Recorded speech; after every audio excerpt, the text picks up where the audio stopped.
Olá, eu sou a Kelma Maziero.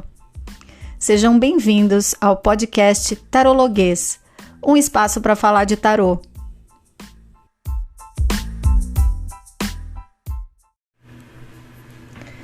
Olá, gente querida!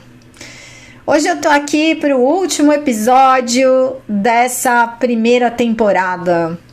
Eu já falei antes, mencionei também no meu Instagram sobre o fato de que sim, né, spoiler, haverá uma segunda temporada, mas essa segunda temporada começa só em 2024. Até lá a gente vai ter essa pausinha, né, esse tempinho aí de férias, até para eu me programar, para eu me organizar e a coisa toda começar a acontecer no próximo ano. Então, estamos aqui no último episódio, que não coincidentemente é o episódio 21. E porque, poxa vida, episódio 21 dava para fazer mais um para ser 22. E o que eu costumo dizer é, não, são 21 episódios, porque a louca sou eu, né? O 22 aqui sou eu, no caso. Eu passando por cada um dos 21 episódios, tipo louco mesmo, com a sua trouxinha, literalmente se aventurando em lugares, temas que às vezes são novos, às vezes nem tanto, me arriscando aqui ou ali, mas vivendo cada uma dessas propostas, cada uma com um tempo diferente, cada uma lançada num dia diferente, a cara do louco mesmo, né? Para concluir, para chegar aqui no final dessa primeira temporada, concluindo com o mundo 21. Não que os temas tenham a ver com os arcanos, mas os números sim, eles marcam o andamento e a cadência dos arcanos maiores do tarô. Muito bem, estou aqui, portanto, nesse último episódio dessa primeira temporada, que foi uma temporada muito, para mim, muito gratificante, principalmente porque eu não tenho a menor noção, gente, do que é ter um podcast muito visitado ou pouco visitado. Não tenho. Assim como eu não tenho muita noção de muita coisa nesse sentido, porque tô nem aí para os números, na verdade. Não sei o que é um perfil muito visitado, o que é um Instagram com muitos seguidores, porque esses números, eles são muitas vezes ditados por terceiros, por outras pessoas, né? Às vezes por um tipo de uma tabela que as pessoas seguem, mas ninguém questiona o quanto essa tabela é viável para todos. E no meu caso, como eu sei que nada disso funciona muito, porque eu trabalho com tarô, a minha abordagem no tarô já é uma abordagem de conselho, de orientação, tem uma pegada que fala muito sobre conscientização, responsabilidade, como eu mencionei no episódio anterior, fala um pouco sobre ética, um pouco não, muito, né, sobre ética, falo de desmistificação também. Então, como é uma coisa muito específica, eu realmente não posso usar a métrica alheia para mim, porque ela não vai funcionar, né? Não adianta um influencer de tarô ter lá, sei lá, eu não sei quantos mil seguidores se tem, né? Mas, sei lá, 500 mil, 1 milhão de seguidores, sei lá quanto que seria um número grande. Porque não é o meu objetivo, não é a minha pegada. E como eu falei, assim, a minha pegada é tão específica que eu posso garantir para vocês que dentro dessa especificidade eu sou uma pessoa profundamente grata. Tem muita gente bacana comigo, muitos colegas que eu admiro, que eu respeito, alunos que eu amo demais, clientes que eu amo. O que eu costumo brincar é que assim, tem dia que às vezes eu atendo, né, algumas pessoas ao longo do dia, eu nunca atendo mais de 3 pessoas, porque não sou indústria, mas quando atendo determinados dias, eu termino o meu dia e falo, cara, que pessoa de sorte que eu sou, assim, tem consultas que eu faço que eu termino com o coração cheio de amor, assim, com o peito em paz, pessoas que eu gosto demais. Então, como eu falei, assim, eu tenho muita sorte nesse sentido. Tenho que agradecer, como sempre agradeço, porque são pessoas incríveis e dentro do meu nicho, dentro da minha abordagem, dentro do meu mundo, o que tem de gente comigo, para mim, é todo um universo. É por isso que eu não me pauto em métrica, em número, porque para mim é muita gente. Pra mim é gente muito bacana, pra mim é gente que eu gosto, que eu respeito, que eu admiro. Óbvio, né? Veja bem, eu não sou a dona perfeitinha, então óbvio que tem lá os meus perrengues, tem as encrencas, tem as polêmicas, mas posso dizer pra vocês que isso é uma parcela tão pequena perto de tanta coisa bacana, de tanta gente bacana. E na minha concepção, dentro desse meu universo, é muita gente, são muitas pessoas. E o podcast foi uma gratíssima surpresa, porque eu gosto de falar sobre tarô, eu fico angustiada de ficar fazendo vídeo no TikTok por, sei lá, com 1 minuto de duração, fazer stories no Instagram com 1 minuto, e às vezes eu apavoro, gente, né? Quem me segue lá sabe como é que é, quem me acompanha lá sabe. Às vezes eu viajo na maionese e eu faço 8 stories de 1 minuto cada um, né? Porque vira um bloco de podcast, por exemplo, porque fico angustiada, quero falar, quero pensar junto com vocês, quero trocar, e às vezes a rede social ela não permite muito isso na nossa vida. Ela fica regulando, e aí tem aquela coisa de que também ela não entrega quando é muito conteúdo, quando é coisa muito longa, as pessoas não têm paciência de ver. Já fiz esse teste e realmente não tem. E ainda que a minha preocupação não seja ter muitas pessoas, muitos seguidores ou muita adesão, porque acho que uma coisa é a popularidade, outra coisa é o compromisso com o conhecimento. Às vezes essas coisas, atenção, essas coisas não andam juntas, às vezes, né? No caso do nosso trabalho, realmente às vezes não andam juntas, enfim. Também não adianta fazer a coisa e também não chegar pra ninguém, né? Aí não resolve. Eu vou lá, faço o vídeo de 10 minutos e não chega pra ninguém, não resolve nada. Então, quando eu comecei com a ideia, quando surgiu a ideia, né, de eu fazer esse podcast, eu falei, vamos ver o que vai acontecer, porque eu vou ficar lá falando sozinha. Eu amo falar sobre tarô, eu amo fazer as minhas digressões, estou falando sobre uma coisa, falo sobre outra, pulo, lembro de um negócio, volto, enfim, eu amo tudo isso. Tenho um pé forte na área da comunicação, então gosto mesmo disso tudo, mas não fazia a menor ideia do que ia acontecer. Podia cansar, podia não gostar, podia dar muito trabalho, aquele trabalho ruim que a gente não quer ficar, né, se mantendo por muito tempo, sabe? Aquela coisa que a gente gosta no começo, mas aí depois de um tempo você fala, nossa, não aguento mais fazer aquilo. Podia não virar absolutamente nada, enfim, podia ser 1000 coisas, mas, como eu falei, nessas horas sou muito grata e agradeço as pessoas e assumo, né, admito, na verdade, que sou uma pessoa de sorte, porque o podcast virou, o podcast aconteceu, e quando eu falo virou, aconteceu, é porque as pessoas me mandam temas, as pessoas conversam comigo a respeito, e putz, é muito legal, gente. Então, assim, chego nesse último episódio, assim, feliz, de bem, assim, com todo esse processo, longo processo, né? Imagina, como eu falei, 21 episódios é coisa pra burro, muito assunto, alguns assuntos mais interessantes do que outros, isso faz parte, mas uma proposta bacana, onde eu posso conversar com vocês, onde eu gosto do que me trazem, e a gente pode avançar aí juntos nessa jornada com tarô, que é uma jornada de vida inteira, né? Para quem gosta do babado, sabe que isso é relação para o resto da vida, né? Um caso de amor que não acaba nunca. O meu caso de amor com tarô não acaba, não tem jeito. Então, Agradeço todo mundo que me escutou, que me escuta, que convido vocês para continuarem me escutando aí a partir de 2024. Vou ter só esse período pequeno aí de férias, de festas, né? Dar uma respirada e me preparar para as novidades aí da segunda temporada.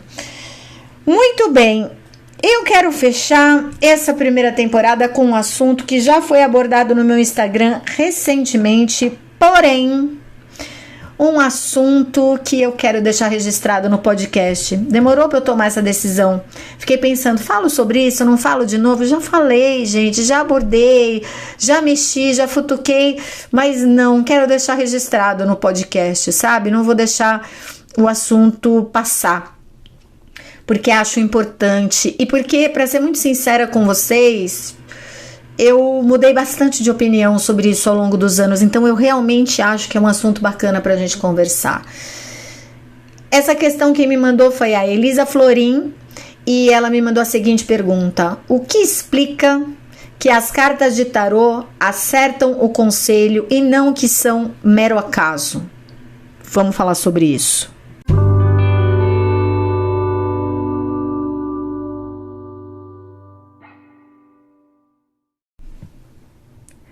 Vou começar esse segundo bloco lendo para vocês um trecho importante.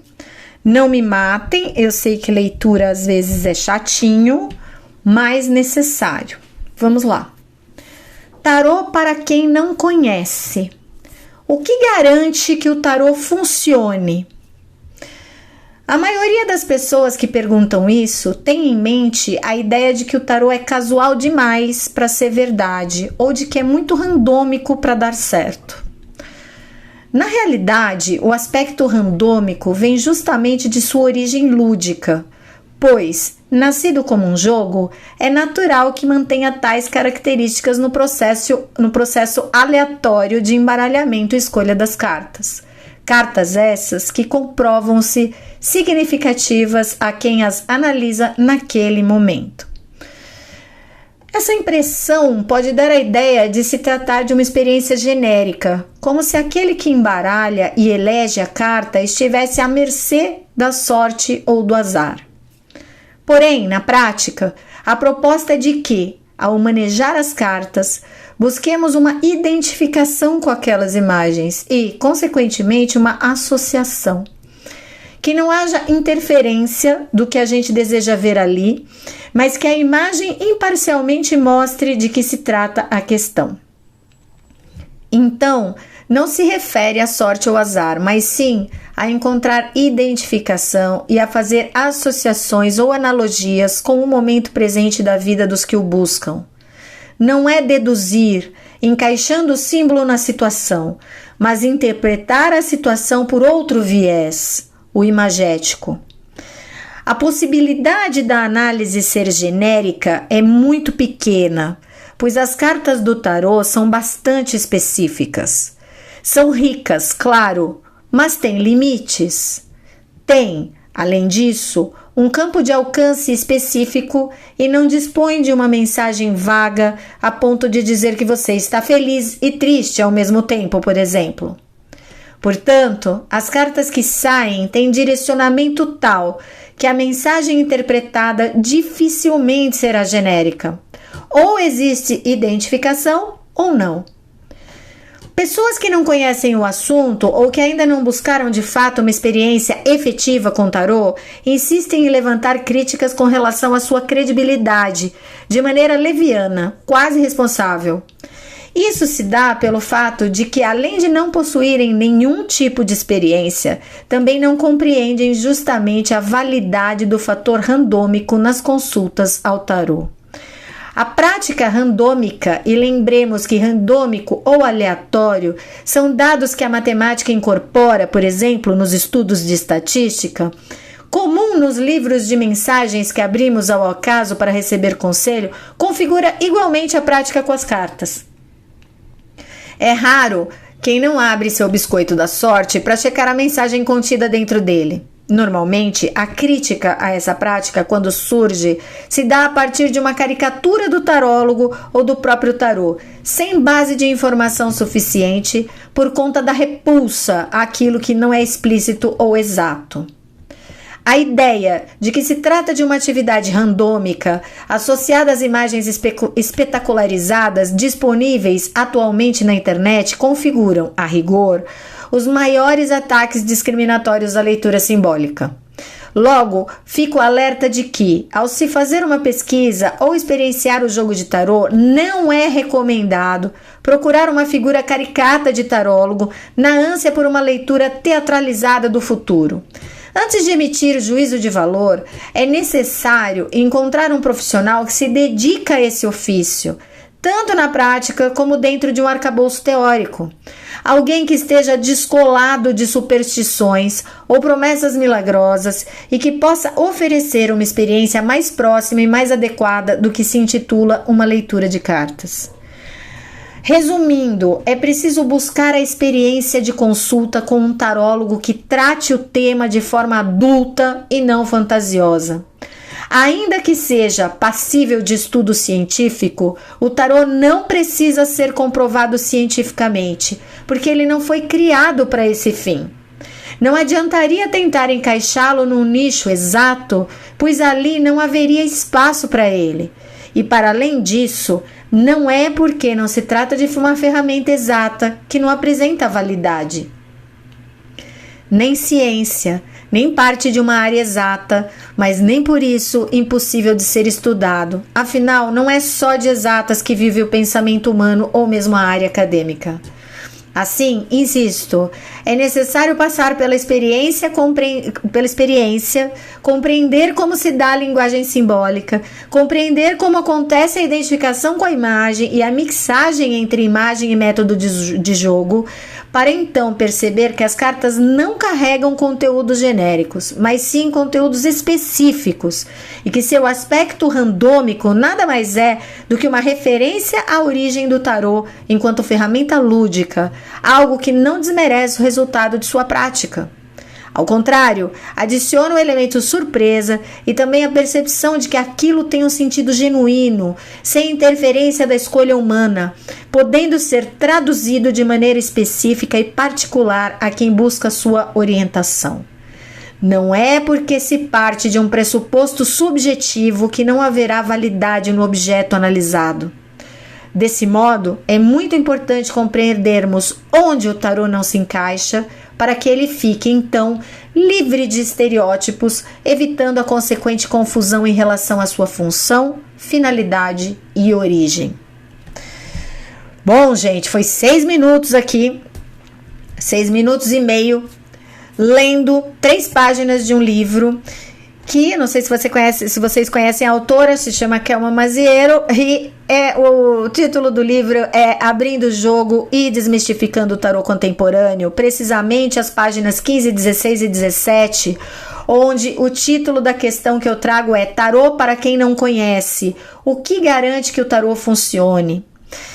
Então, eu quis praticamente ocupar esse bloco com isso aqui, porque nesse trecho, nessas 3 páginas, eu já trago todas essas questões, ou pelo menos tento trazer a maior parte dessas questões de uma maneira palatável e ao mesmo tempo didática. O que eu quero dizer com isso? Eu quero dizer que é importante a gente lembrar que o tarô não é, como eu já falei anteriormente, não é movido a fórmulas, né? O tarô não é matemática, não é 2 mais 2 igual a 4. Se fosse, a gente nunca erraria, a gente também nunca teria nuances nas cartas e a gente viveria de fórmulas mágicas que fazem a leitura funcionar, adivinham o nosso futuro, resolvem a nossa vida e, consequentemente, permitem que a gente passe por ela sem sofrer, sem ter que tomar decisão,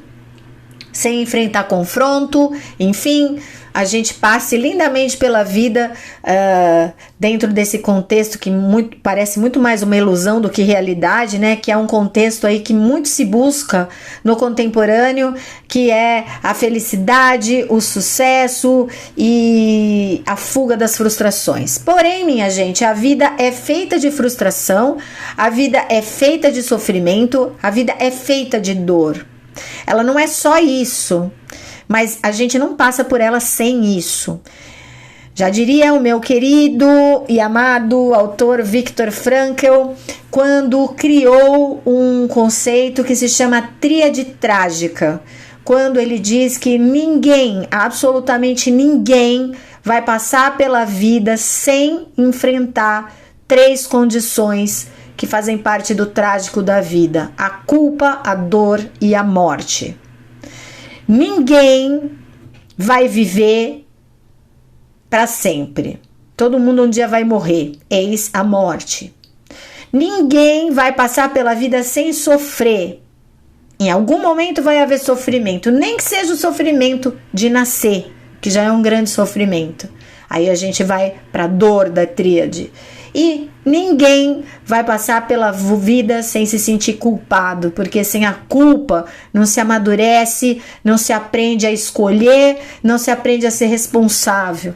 Ou seja, a tríade trágica fala pra gente que não adianta a gente querer escapar da dor, da morte, da culpa, não adianta a gente querer escapar dos problemas, que eles simplesmente existem. E na verdade, eles nos forjam, eles nos formam, eles nos constituem. Sendo assim, minha gente, não adianta a gente rezar, buscar, enlouquecer atrás de um tarô que seja um tarô que nunca erra, de um tarô que traz respostas mágicas imediatas, de um tarô que nos permite abrir portas, passar por portais ou viver coisas maravilhosas sem que isso tenha um ônus. Não existe essa possibilidade.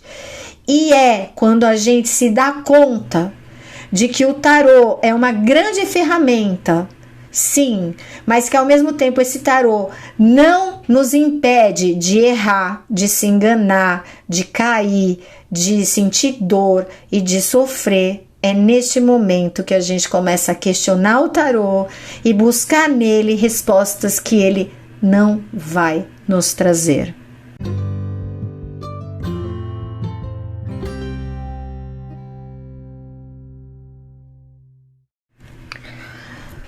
Dito tudo isso, eu realmente queria deixar essas questões registradas aqui, porque esse assunto é um assunto, assim como todos os outros, vasto, e a gente não consegue resolver em 30, 40 minutinhos, certo? Vocês vão encontrar pessoas que dizem que a carta que a gente tira, ela é a carta que o nosso inconsciente está buscando naquele momento, né? Então, tem um trechinho ali, inclusive, do Código Ético de Barcelona, tema que eu já abordei no episódio anterior. Tem um trechinho nesse Código Ético onde eles escrevem o seguinte: quem realmente move o consulente a escolher as cartas é o seu próprio inconsciente, elegendo as cartas que mais ajudam, lhe podem oferecer neste momento, dando-lhe a resposta e o conselho que realmente necessita, ainda que não seja o que ele espera ouvir. O tarô responde, em primeiro lugar, ao consulente. Então, esse trechinho eu acho brilhante. E veja bem, faço um parêntese aqui, você pode não concordar com o fato de que quem escolhe a carta é o próprio inconsciente, tá? Pode não concordar com isso, você pode achar que é um esquema randômico ou que é, além de randômico, aleatório, né? Porque eu mencionei isso no bloco anterior, que eu escrevi no meu livro, e que no livro seguinte, inclusive, eu fui um pouquinho mais além nessa questão randômico aleatório e tento tirar o aleatório do rolê e deixar a ideia só do randômico, para a gente entender que, ainda que seja uma coisa que a gente não controla, porque a gente não sabe que carta vai sair, a gente sabe quais cartas tem ali. Então não é uma coisa aleatória sem sentido ou sem uma conexão entre si. São cartas que a gente sabe a numeração delas, a gente sabe quais são, e dentre elas a gente embaralha, e aí sim o esquema randômico faz com que a gente tire determinada carta para ser interpretada naquela situação, né? Então, até no penúltimo livro, eu abordo a questão randômico aleatório. No último livro, eu até coloco de escanteio aleatório e prefiro ficar só com o randômico, que é: a gente não tá misturando carta, pedra, clipe de papel e caneta, né? Para jogar para cima e ver o que cai. A gente tá misturando cartas de um sistema que tem uma estrutura, que tem uma cadência, que tem um número, que tem símbolos, que tem imagens. Quer dizer, não é tão aleatório assim, é muito mais randômico do que aleatório, tá? Mas isso fica aí pro último livro, para quem leu, para quem quiser ler ou reler, onde eu abordo sobre essa questão. Você pode achar que é randômico, você pode achar que é aleatório, você pode achar que é inconsciente, você pode achar que é sincronicidade, enfim. A gente vai ter 1 milhão de possibilidades, não sei se é 1 milhão, mas a gente vai ter um monte de possibilidades de muita gente sugerindo possibilidades e explicações para esse fenômeno. O fato é, a gente tem uma explicação em que a gente bata o martelo e a gente defina isso? Não, a gente não tem. E o que eu costumo dizer é: será que a gente precisa dessa explicação? Porque eu vou falar para vocês uma coisa. Eu tô nessa história do tarô aí, vocês já sabem, tá todo mundo careca de saber, faz mais de, 20 anos. Eu quase, como eu falei, né, já faz quase 30 anos que eu tô nessa jornada do tarô. E eu entrei pela porta da magia, eu entrei pela porta do mágico, fui iniciada, passei por várias iniciações, fiz cerimônias, iniciei alunos, para vocês terem uma ideia, não foi um processo, fiquei um aninho e saí fora, não, foi longo o processo. Depois, fechei essa minha história para começar outra história com o tarô, isso lá na virada do século. Comecei tudo de novo. Então, se juntar tudo, são quase 30 anos nesse rolê, minha gente. É bastante tempo. Nesse tempo, eu mudei muito. Então, entrei por uma via mágica, de repente fui para uma outra via, e nessa via eu cheguei até quase o ápice da minha descrença e do meu ceticismo, tá? Raspei no niilismo algumas vezes, assim, sendo muito sincera com vocês.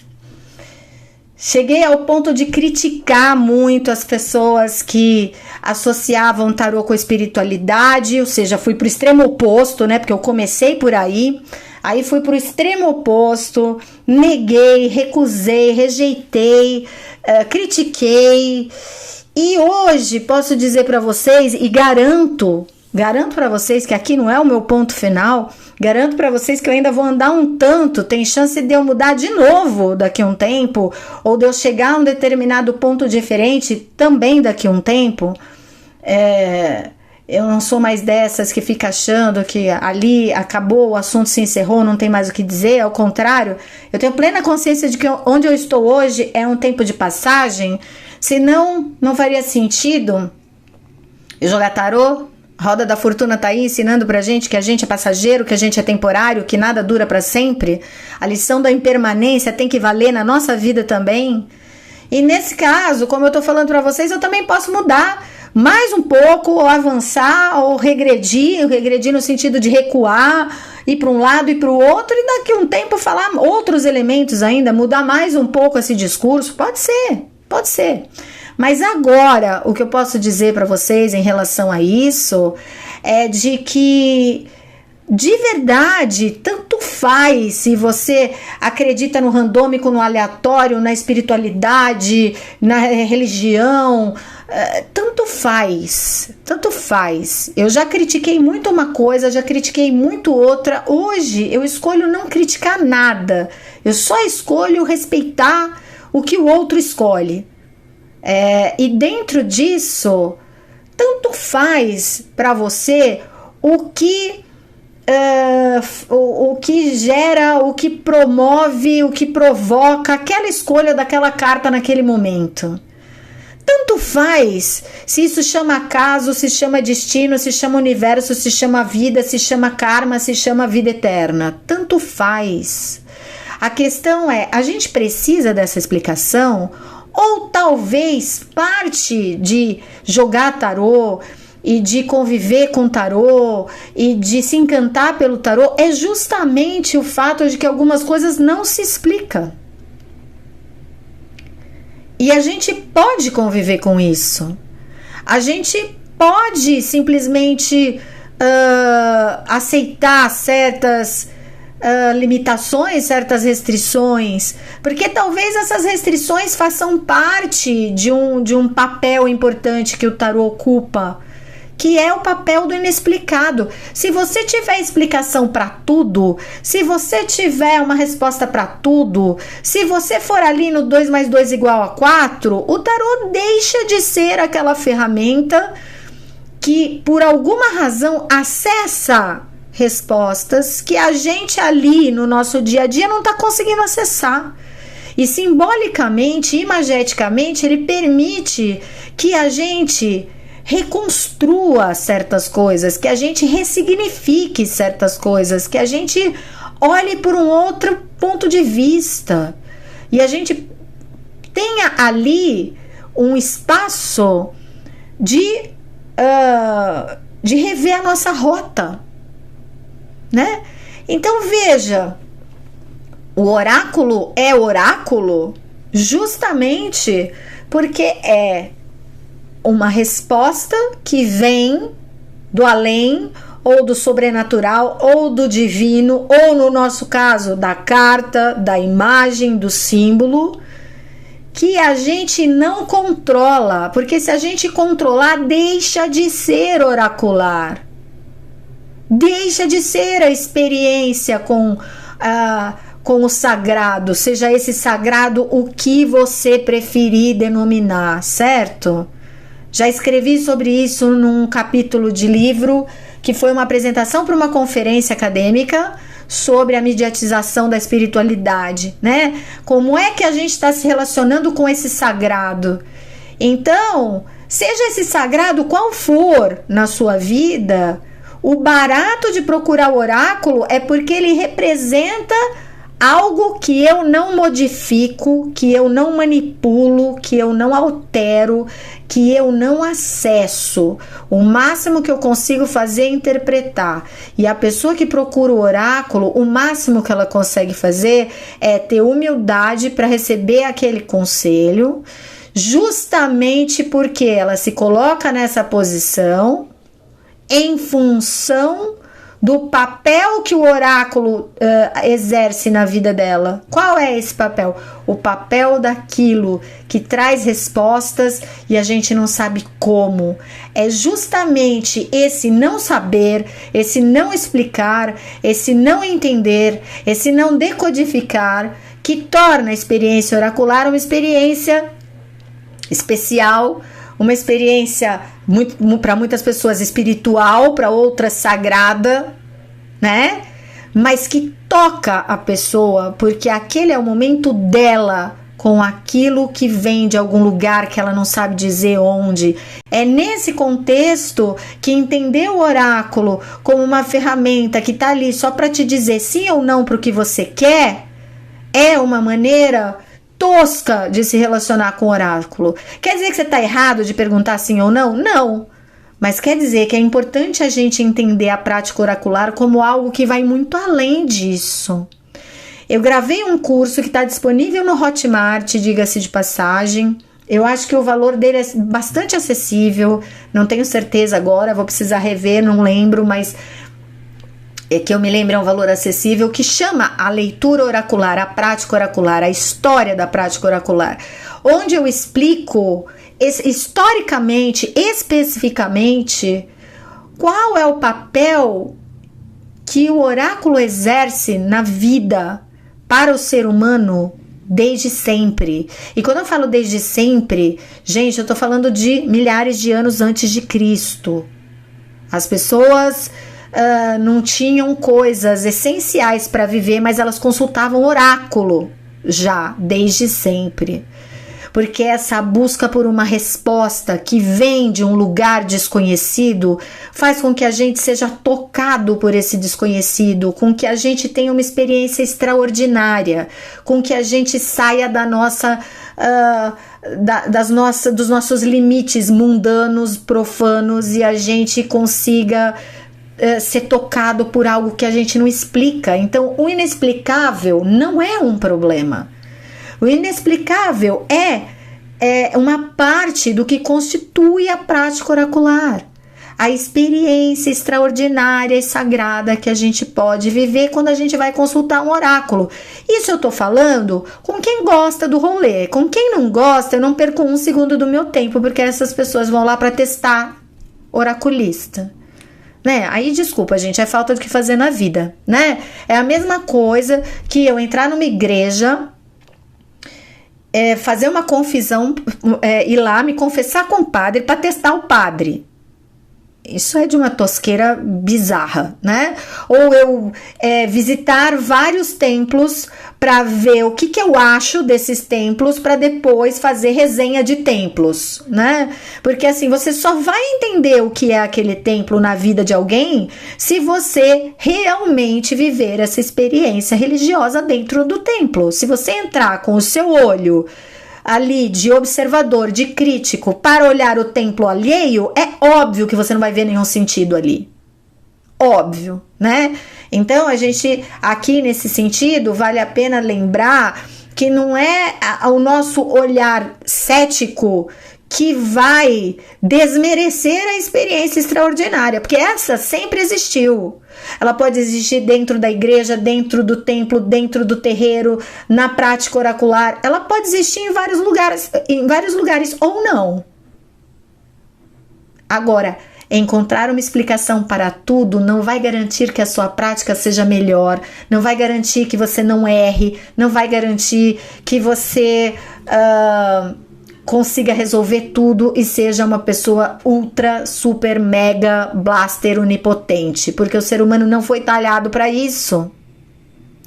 Então, é com essa ideia que eu fecho, né? A questão aqui era o que explica as cartas de tarô, que as cartas de tarô acertam o conselho e que não são mero acaso. Nada explica, não tem o que se explica. O que a gente pode dizer é que grande parte das vezes, na maioria esmagadora das vezes, aquele conselho faz sentido para a pessoa. E não é qualquer conselho, porque, repito, já escrevi no Instagram, escrevi no livro e deixo aqui registrado com a minha voz, que vale super a pena prestar atenção nisso. Um conselho de uma torre não é a mesma coisa de um conselho de um sol. Então, não é qualquer conselho. Não é qualquer coisa que vai fazer sentido para mim. Uma coisa é a pessoa me aconselhar, torre, e ela vai pedir para eu me desconstruir, ela vai pedir para eu quebrar padrões, para eu rever as minhas bases, para, em alguns casos, eu chutar o pau da barraca, eu fazer mudanças desconfortáveis, eu partir do desconforto para tentar me reinventar ou para tentar construir uma nova história. Isso não tem nada de genérico. Se isso não fizer sentido para a pessoa, aí a gente vai ter provavelmente uma questão de interpretação mal feita, a pessoa não tá, naquele momento, tá com dificuldade de acessar esse conselho, a pessoa pode não gostar do que ela escuta, mas não tem como um conselho desse ser genérico. Não tem como eu pegar um conselho desse e acochambrar para mim. É um conselho muito específico. Da mesma maneira que é um conselho sol, por exemplo, né? Que é a gente aprender a tocar o outro e a ser tocado pelo outro. É a gente aprender a reciprocidade, a gente entender que a gente não está sozinho no mundo. A gente entender que não basta ser feliz. Às vezes, essa felicidade precisa de certos limites, de consciência, de clareza, de verdade. A verdade nem sempre é agradável, a verdade às vezes dói. Poxa, um conselho desse não é genérico. Principalmente quando é direcionado a alguém, certo? Então, deixo aqui essa mensagem para vocês. Já passei bastante do meu tempo, mas eu sempre passo, né? Deixo para vocês aqui essa mensagem. A função do oráculo é justamente colocar a gente em contato com algo que a gente não explica. E a questão que fica é: será que a gente precisa explicar tudo? E eu digo para vocês, minha opinião, não, a gente não precisa. Porque a nossa busca por explicação de tudo o tempo todo mostra a nossa necessidade de ter um controle, de ter uma ideia total de tudo, de ter condição de mandar, de determinar, de ocupar o lugar de algo que deveria ser um mistério, para sempre lembrar para a gente qual é o nosso lugar enquanto ser humano. O nosso lugar não é no lugar de Deus, de divindades, do oráculo, da perfeição. O nosso lugar é no lugar da humanidade que erra, que aprende a conviver com as incertezas e as inseguranças, que entende a vida como um risco e acolhe esse risco porque sabe que tudo isso faz parte da nossa trajetória de vida e de aprendizado. Certo?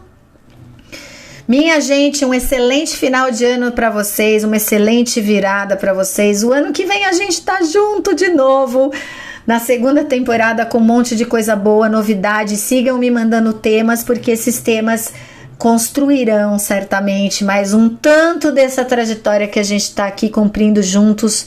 Eu, com certeza, com muita gratidão e muito amor no coração. Beijo! A gente se ouve, se vê logo mais. Tchau, tchau!